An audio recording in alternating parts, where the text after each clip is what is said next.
युद्ध संपत आलं आणि माझ्या मुलांचा या नैनाट झालाय ऊर पडवते भगवान श्रीकृष्ण परमात्मा तिकडून धावत आले द्रौपदीनं पाहिलं दादा आवाज दिला आणि कडकडून भगवंताला मिठी मारून हमसून धुमसून द्रौपदी रडू लागली गेला हे देवा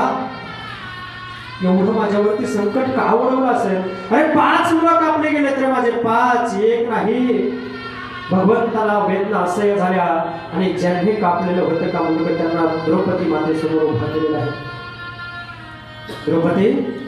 हा जो अश्वत्थामा आहे ना ह्या अश्वत्थामाने तुझ्या 5 मुलांच्या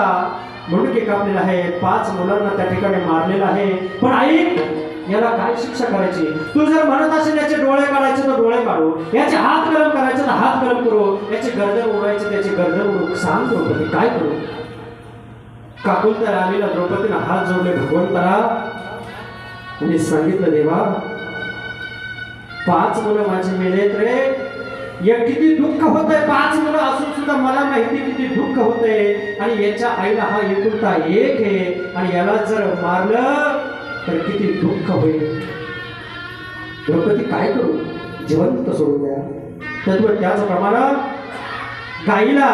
एवढ्या वेदना होत आहेत अहिल्याबाईने विचार केला गाईनं आपल्या मालकाला ढकलत त्या घंटापाशी नेलेला आहे घंट्यापाशी नेल्याच्या नंतर महाराज घंटा शिंगानं वाजवला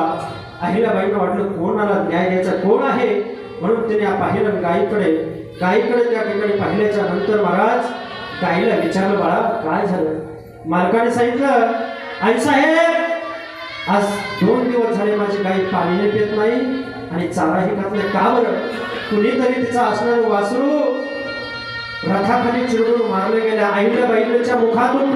शब्द बाहेर पडले अरे ज्या कोणी त्या बाळाला चिरडून मारलं असेल त्याचा असाच शिरछेद करा कोण होता तो समाजाने सांगावं अहिल्याबाई तो तुमचाच मुलगा आहे शब्द माघारी घेणार नाही 21 पैलवान रथामध्ये बसवले हातपाय बांधलेले आहेत आणि आपला मुलगा भर चौकामध्ये टाकलाय काय न्याय होता महाराज माझ्या अहिल्याबाईंकडे काय धर्म होता अहिल्याबाईंकडे सर्वांना समानतेचा धर्म त्या ठिकाणी माझ्या अहिल्याबाई देत होत्या चौकामध्ये टाकलेला तो मुलगा हाते बांधलेले आहेत पायी बांधलेले आहेत आका समाज पाहतोय अरे निर्दय असणारे ते पैलवान कोणाचा विचार करत नव्हते पण त्यांच्या अंतःकरणामध्ये दया उत्पन्न झाली कसं मारावं बाळाला पैलवान खाली उतरले हात जोडले म्हटले आम्ही त्यांना चेपू शकत नाही मारू शकत नाही अहिल्याबाईंनी शब्द केला होता म्हणजे 21 टनाचा बोजा त्या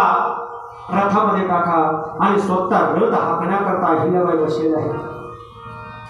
भरगच्च समाज भरलेला आहे सर्वांच्या डोळ्यातून अश्रू अनावर होत आहे आणि स्वतः अहिल्याबाई त्या ठिकाणी रथ हाकण्याकरता बसल्या काय महाराज आईला वाटत असेल किती अंतःकरणामध्ये दुःख होतं आपला समाज म्हणायचं नको अहिल्याबाई आपला शब्द माघारी घ्या नको आपलाच मुलगा आहे अहिल्याबाईने रथ हाकत जवळ काही अंतरावर त्याला आणि ते न्याय पाहण्याकरता ती गाय होती ना महाराज ती गाय त्या ठिकाणी उभा राहिली होती गायीच्या डोळ्यातून अश्रू अनावर झाले अरे माझ्या मुलाकरता आपली एकुलती एक माय स्वतः आपल्या बाळाला मारते सर्वजण नको म्हणत होते हातभर अंत नाही महाराज